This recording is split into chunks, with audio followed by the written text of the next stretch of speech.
मेरे अजीज सामीन और नाज़रीन, सभी को ढकैया उर्दू विजन का तरफ से हमारा ये प्रोग्राम में खुश आमदीद और सलाम और अदब पेश खिदमत है। तो आज मैं कुछ एंटीबायोटिक का एक्सपायरी डेट देख रहे थे। घर में जो सब हम लोग एंटीबायोटिक इस्तेमाल करते हैं, और क्या तो उसमें अ, मेरे ख्याल में आया ये एंटीबायोटिक का कुछ जो इस्तेमाल हम लोग जो बेलगाम इस्तेमाल करते हैं, इसमें जो कहाँ तक नुकसान हो सकता, इसके बारे में थोड़ा इरादे किए तो थोड़ा कह देते सबको। जिन लोग को जानकारी नहीं है उन लोग को जानकारी हो जाएगा। तो एंटीबायोटिक का बात कहने का आगे हम और एक तो चीज जो लोग कहने मांगते हैं, जो हम लोग का बदन में और जो सब बैक्टीरिया है, सब बैक्टीरिया खराब नहीं, मगर बैक्टीरिया की जरूरत है। कुछ बैक्टीरिया हम लोग का मेटाबॉलिज्म में काम में आता, हजम में काम में आता, अतरी में है। और कुछ बैक्टीरिया जो है वो तो बीमारी लाता है। तो ये अच्छा बैक्टीरिया को बढ़ावा देने के लिए जो सब चीज होता है उसको कहलाता है प्रोबायोटिक। और जो सब बीमारी फैलाने वाला बैक्टीरिया है, इसको कहा जाता, इसको इसको खत्म करने के लिए जो दवा का इस्तेमाल होता है इसको कहता है एंटीबायोटिक। ये एंटीबायोटिक के अंदर बहुत से ग्रुप का मेडिसिन है, जैसा कि पेनिसिलिन ग्रुप है, और उसके बाद में जैसा कि सल्फर ड्रग है। पेनिसिलिन में जैसे कि एम्पिसिलिन है, एमोक्सिसिलिन है, सेफोलेक्सिन है।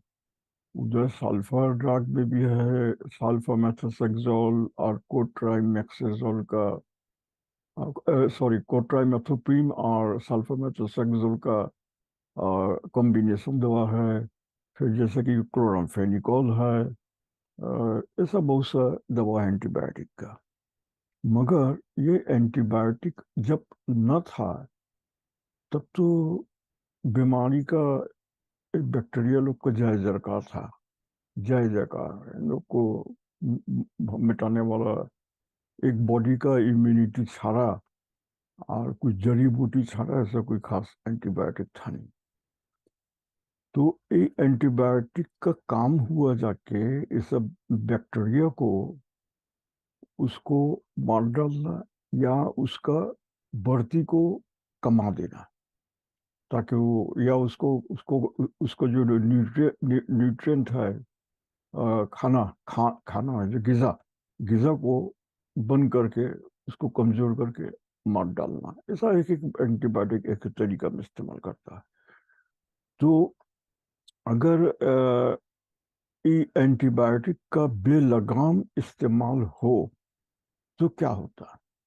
ये जो सब खराब बैक्टीरिया है, ये सब बैक्टीरिया को जब हम लोग खत्म करने के लिए एंटीबायोटिक का इस्तेमाल करते हैं, तो इसका जवाब में बैक्टीरिया भी अपने आप को बचने के लिए कुछ कुछ तैयारी करता। एंटीबायोटिक या बैक्टीरिया भी अपना बचावट के लिए कुछ तैयारी करता, कुछ प्रिपरेशन करता, और उसका अंदर का जो स्ट्रक्चर को चेंज करता। तो जैसे जैसे कि एंटीबायोटिक से काम न कर सके, तो जैसे कि उसके अंदर एंटीबायोटिक काम न कर सके, इस तरह उसका स्ट्रक्चर को तब्दील करता। तो इसका मतलब बैक्टीरिया से, एंटीबायोटिक से लड़ने के लिए वो अपना तजुर्बा और कार्रवाई शुरू कर देता। तो जब ये उसका कार्रवाई एंटीबायोटिक का उसको मारने से जब तक कमजोर रहता है एंटीबायोटिक का ये ताकत, तब तक तो एंटीबायोटिक उसको मार देता, मगर जब तक उसका बचने का आ, कार्रवाई ज्यादा होता तो एंटीबायोटिक उसको मार सकता नहीं। जैसे कि हम लोग नया नया हथियार जब आता तो तब तब आदमी क्या होता तो उसको मुकाबला कर सकते नहीं, बहुत आदमी मारा जाता। आहिस्ता आहिस्ता आदमी उसको सीख लेता, उसका बाद में उसको उससे बचावट किस तरह सीख लेता, उसको खत्म करना होता किस तरह सीख लेता। ये सब स्ट्रेटेजिक एक्टिविटी इंसान के अंदर भी है जो सब बैक्टीरिया करता। तो अगर ये हम लोग सही से एंटीबायोटिक का इस्तेमाल न करें तो आहिस्ता आहिस्ता ये सब बैक्टीरिया रेजिस्टेंट हो जाता, यानी काम करता नहीं, दवा उसके ऊपर काम करता नहीं। तो उसमें क्या होता, जो आज जो बीमारी थो जो एंटीबायोटिक से मरता, कल वही बीमारी थो वही बैक्टीरिया थो वही एंटीबायोटिक से मरता नहीं, या डोज बेसी लगता, या उसका साथ आदमी को एंटीबायोटिक देना पड़ता। तो ये बैक्टीरिया जितना ये ड्रग के ऊपर रेसिस्टेंट होता, दवा के ऊपर वो अपना तजुर्बा, अपना कब्जा कर लेता, तो होता क्या, वही एंटीबायोटिक को मारने के लिए नया नया, वही बैक्टीरिया को मारने के लिए नया नया एंटीबायोटिक का इस्तेमाल, माने इन्वेंशन तो हो रहा, मगर कम हो रहा। और इधर बैक्टीरिया जो रेसिस्टेंट हो रहा, बैक्टीरिया या एंटीबायोटिक के ऊपर इसका रफ्तार रेट ज्यादा होता एंटीबायोटिक के इन्वेंशन से। आज अगर देखा गया 10 ठो बैक्टीरिया के सामने दिखाया जो रेसिस्टेंट हो गया, तो वो तो देखा गया जो हम लोग का हाथ में 30 ठो एंटीबायोटिक है, तो आहिस्ता आहिस्ता वो आज 10 ठो में रेजिस्टेंट हुआ, कल 20 ठो में होगा, तो हम लोग को 30 ठो से हमको 40 ठो करना होगा दवा जो जो काम करे। तो कोई रेट में होता नहीं, नया नया एंटीबायोटिक का जो इन्वेंशन तो वही रेट में होता नहीं जितना रेट में कि बैक्टीरिया रेजिस्टेंट हो रहा। तब इसमें क्या होता है, एक टाइम में ऐसा आगा जो आर एंटीबायोटिक बैक्टीरिया के ऊपर काम करेगा नहीं, आदमी मामूली से बीमारी में आदमी का नुकसान हो सकता। देखा गया जो जक्खा के ऊपर, निमोनिया के ऊपर, टाइफाइड के ऊपर बहुत से एंटीबायोटिक, ये जो एंटीबायोटिक काम करता नहीं, जिसके लिए आजकल आगे का एंटीबायोटिक दे के काम हो रहा नहीं, उसमें दूसरा तो देना होता, मगर ये तो कितना दिन तक चलेगा। तो एक हम मुख्तसर में कहा जो माने ये अगर हम लोग बेलगाम एंटीबायोटिक का इस्तेमाल करें, तो ये एक दिन आलमी आलमी तबाही मचा सकता है। यानी कि सब आदमी साइंस टेक्नोलॉजी इतने बावजूद होने का इतना मजबूत होने का, इतना डेवलप होने का बावजूद भी बैक्टीरिया से लड़ाई करने का आदमी का जो जो हालत हो जाता है, वो तो जैसे कि आगे के दिन में जब आदमी जंगल में रहता था, सब लाचार था, बेबस था एंटीबायोटिक के खिलाफ में काम करने के लिए, उसे ही हो जाता। तो इतने साइंस टेक्नोलॉजी में हाथ में इतने एंटीबायोटिक रहने के बावजूद भी आदमी बेबस हो जाएगा, क्या एंटीबायोटिक तो बैक्टीरिया के ऊपर काम करता नहीं। तो ये तो बहुत बड़ा अलार्मिंग बात है। तो इसके लिए हम लोग को क्या करना चाहिए, जो हम लोग को बेलगाम एंटीबायोटिक का इस्तेमाल नहीं करना चाहिए। जो बीमारी एंटीबायोटिक का बगैर अच्छा होगा, उसमें एंटीबायोटिक का इस्तेमाल करना जरूरी है। सर्दी खांसी वायरल जो सब बीमारी है, वो सबको बॉडी का इम्यूनिटी देखेगा, उसमें एंटीबायोटिक काम करेगा नहीं। तो इसलिए उस सब जगह में अगर हम लोग एंटीबायोटिक इस्तेमाल करेंगे, तो बदन में जो सब बैक्टीरिया है, वो सब एंटीबायोटिक के ऊपर एंटीबायोटिक उसके ऊपर काम करेगा नहीं। तो शेष में वही बीमारी तो आदमी को फैल सकता है। अच्छा, और एक तो क्या हुआ कि अगर इंसान का बदन में कोई बैक्टीरिया अगर रेसिस्टेंट हो जाए, एंटीबायोटिक के ऊपर अगर कब्जा कर ले, तो क्या होगा? वही बैक्टीरिया अगर दूसरा कोई आदमी जो कि एंटीबायोटिक का बेलगाम इस्तेमाल करता नहीं, वो बेगुना बेचारा वही बैक्टीरिया को उसको जाकर तो उसका बदन में वो भी रेसिस्टेंट हो जाएगा, वो भी वही बैक्टीरिया के ऊपर रेसिस्टेंट हो जाएगा। तो इसका मतलब बहुत भयानक, इसका इसका जो नतीजा हो सकता। तो इसलिए हम लोग को क्या, जो छुट्टे में एंटीबायोटिक इस्तेमाल करना चाहिए। जो बीमारी एंटीबायोटिक के बगैर ठीक हो जाता है या ठीक करा जाता है, उसमें एंटीबायोटिक को इस्तेमाल करना चाहिए नहीं। वही थोड़ा बहुत सर्दी खांसी हबी जाबी ये सब हो गया, ये सब डॉक्टर को दिखाना चाहिए।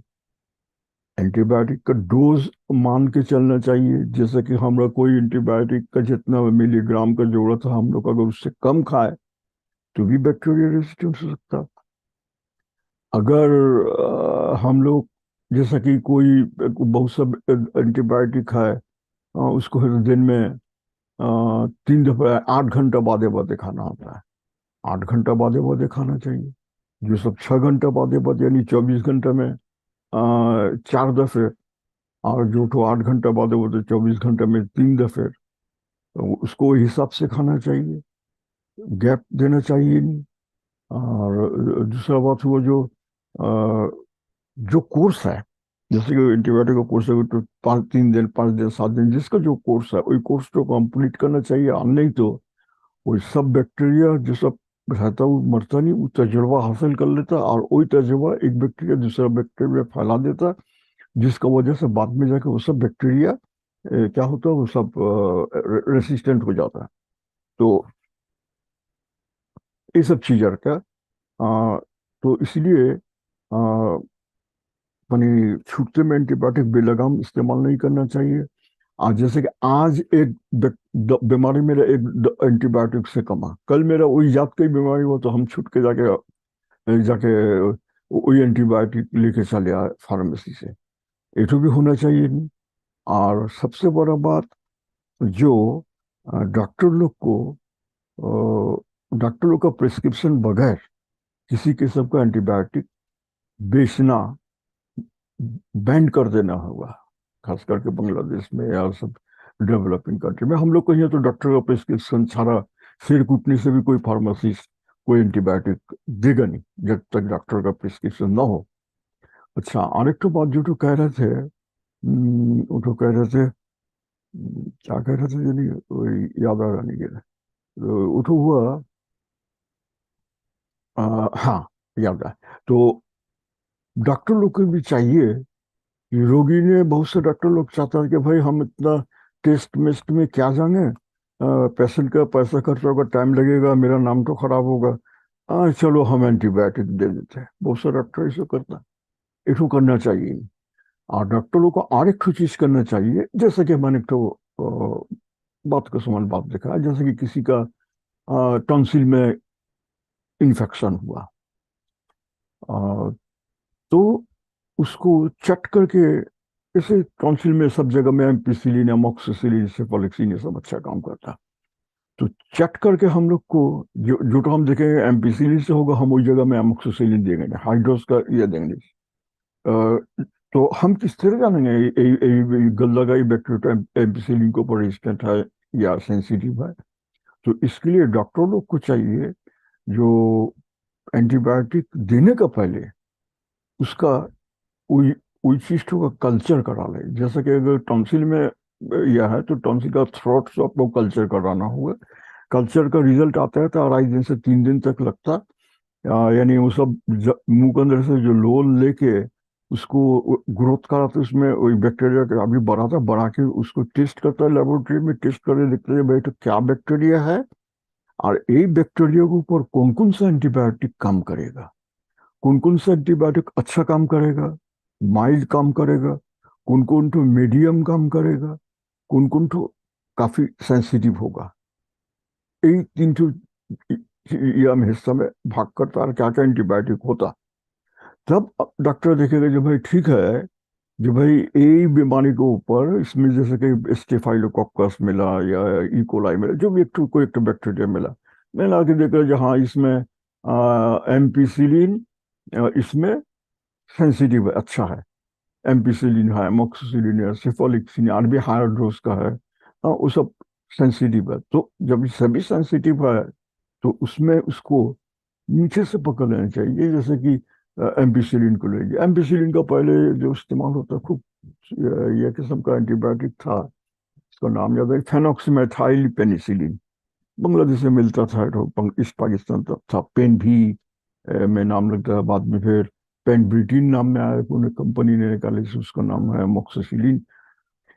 तो खैर ये एम्पिसिलिन आया, एम्पिसिलिन से अमोक्सिसिलिन आया। तो फेनोक्सीमेथाइल पेनिसिलिन तो काफी लो डोज का होता है, तो डॉक्टर लोग का बहुत से टाइम में बच्चे लोग को रियूमेटिक अर्थराइटिस होने से तो गले में होता बैक्टीरिया, हाथ पांव चबाता, बुखार रहता बहुत दिन तक, तो इसके लिए ये पेन भी यानी फेनोक्सीमेथाइल पेनिसिलिन बच्चों लोग को इस्तेमाल करना देता है बहुत दिन तक। बरस रोज बजे हिसाब से देना होता है तो डॉक्टरों लोग का। तो इसका मतलब हर एक एंटीबायोटिक का डॉक्टर को बात मुताबिक कल देना चाहिए, इसको इस्तेमाल करना चाहिए। और डॉक्टर लोग को चाहिए जो छुट्टी में एंटीबायोटिक न देना, जैसे कि हमने कहा जो टॉन्सिल में जो टॉन्सिल में करना चाहिए, उसको कल्चर करना चाहिए। कल्चर करने के लिए कहा 2 दिन या 2.5 दिन या 3 दिन ऐसा कुछ टाइम मिलता, फार्मेसी लेबोरेटरी उन्होंने जानता है, जिन लोग में काम करता है। तो अभी बात हुआ, तो एक टाइम 2-3 दिन में क्या होगा, बैठ के रहेगा। तो उस टाइम पे डॉक्टर जो लो डोज का था अंदाज करके एंटीबायोटिक दे सकता। देने के बाद यहाँ पर 2-3 दिन बाद रिपोर्ट चले आएगा। तो रिपोर्ट चले आने से रिपोर्ट को देखेगा कि भाई ठीक है, जो तो मैंने दिया वो तो उसके ऊपर सेंसिटिव है या रेजिस्टेंट है। अगर सेंसिटिव है तो भाई चलो इठो को कंप्लीट करो, और अगर रेजिस्टेंट है तो उठो दे के बदल के जो तो सेंसिटिव है वही एंटीबायोटिक को इस्तेमाल करना चाहिए। तो अगर यही चीज को अगर रोक के रखा जाए, 2-3 दिन तक इंतजार करा जाए, तो शुरू में एंटीबायोटिक न इस्तेमाल करना ही बेहतर है। तो इस कल्चरल रिपोर्ट देख के एंटीबायोटिक इस्तेमाल करना है, तो हम लोग को डॉक्टर लोग को ख्याल रखना चाहिए, ताकि डॉक्टर लोग रोगी नहीं कही से कि भाई हमको एंटीबायोटिक दिए, डॉक्टर लोग भी देगा भाई इसको क्या हम टेस्ट मेस्ट कराएंगे, पैसा लगेगा, टाइम लगेगा, मेरा रिपीटेशन खराब होगा, तो चलो भाई एक तो एंटीबायोटिक दे देते। बहुत खराब बात, ये तो ठीक होना होना चाहिए नहीं। हम लोग को कनाडा में ये सब होता बहुत कम होता नहीं। और डॉक्टर लोग कल्चर कल्चर भी देता है, उसके बाद में हम लोग को डिस्कनेक्ट कर देते हैं भाई ठीक है, जब एंटीबायोटिक से काम हुआ नहीं तब जाके उसको कल्चर में देता है, मैक्सिमम सही करता है, मगर तो कल्चर में देना बेहतर है, ताकि तो रिकॉर्ड भी रहे कि भाई क्या बैक्टीरिया था, कहाँ पर ही था, कौन कौन तो में सेंसिटिव, ऐसा होना चाहिए। खैर मेरा लेक्चर तो बहुत लंबा हो जा रहा है, तो और बात करेंगे नहीं। आज यहाँ तक के कहते खत्म कर देते। जिसका भी जो सवाल है करो। मैं जहाँ तक जानते क्या नहीं नहीं जानते तो हम उसको स्टडी कर लेंगे, या जो एक्सपर्ट्स है सबसे पूछ के हम लोग बने बनाया चीज तुम लोग को इंस्टेंट कॉफी बना के दे देंगे, तुम लोग आराम से कॉफी पियो, इंस्टेंट कॉफी पियो। मगर हमको सवाल करना होगा, पढ़ना होगा, जानना होगा। हाँ, अब देख रहे जो बहुत सा आदमी सवाल कर रहा है, जान रहा है, पढ़ रहा है, ये तो मेरा खुशी की बात है। और इसमें जो हम तुम लैंग्वेज में कर रहे हैं, मैं जो सब खासकर ये सब इंग्लिश में जो सब लेक्चर देते थे इधर उधर दुनिया का बहुत से मुल्क में देते रहे, बांग्लादेश में बांग्ला में भी देते रहे, इंग्लिश में भी देते रहे। उर्दू तो मैं देते तो मेरा प्रोफेशन है, मैं प्रोफेशन के लिए काम कर रहा अब मैं काम कर रहा अपना हौसले के लिए, अपना हॉबी के लिए, अपना जबान को कल्चर को बचा के रखने के लिए अपने ढके उर्दू लैंग्वेज में दे रहा, जो किसी ने दिस भी नहीं। अल्लाह ताला का हुक्म है, जो चीज़ तो हमसे अल्लाह ताला ने हमको मुकर्रर करी से हमको, हमरा वसीला से तो मैं एटो दे रहा, तो मैं चाहता हूँ सिर्फ मैं नहीं, तुम लोग भी आगे बढ़ के आओ, तुम लोग भी मेरा नेक्स्ट कदम को फॉलो करो, अपने जबान कल्चर को बचाने के लिए तुम लोग भी इसमें बातचीत करो। कोई महफिल में ढके उर्दू जबान में बात करो, अपने घर में ढके उर्दू जबान में बात करो, आपस में बात करो, बाहर बात करो, ताकि अगर बात ना करोगे तो कम बोबा हो जाएगा, बाल बच्चे लोग बोबा हो जाएगा, हम लोग का जबान भूल जाएगा, उसके बाद हम लोग भी गुजर गए, जबान भी चली गई, सब कुछ खत्म हो गया, मिट्टी के साथ सब मिल गया। और उस दिन अल्लाह न करे ये सहाय, ताकि हम लोग का, अल्लाह करे हम लोग का जबान कल्चर ट्रेडिशन माय मुरब्बी को जो हम लोग का जो कहा हुआ है, जो नसीहत है, अल्लाह ताला हम लोग को इसको सबको इसको इसको जिंदा रखे। हम लोग को जबान के साथ साथ हर एक मादरी जबान को अल्लाह ताला तरक्की दे, किसी भी मादरी जबान, ताकि दुनिया से मिट न जाए। तो यही रहा बात मादरी जबान का बारे में, एंटीबायोटिक के बारे में कही दिया गया। तो ठीक है, खुदा हाफिज, फिर इंशाल्लाह कोई प्रोग्राम में मुलाकात हो जाएगा। खुदा हाफिज।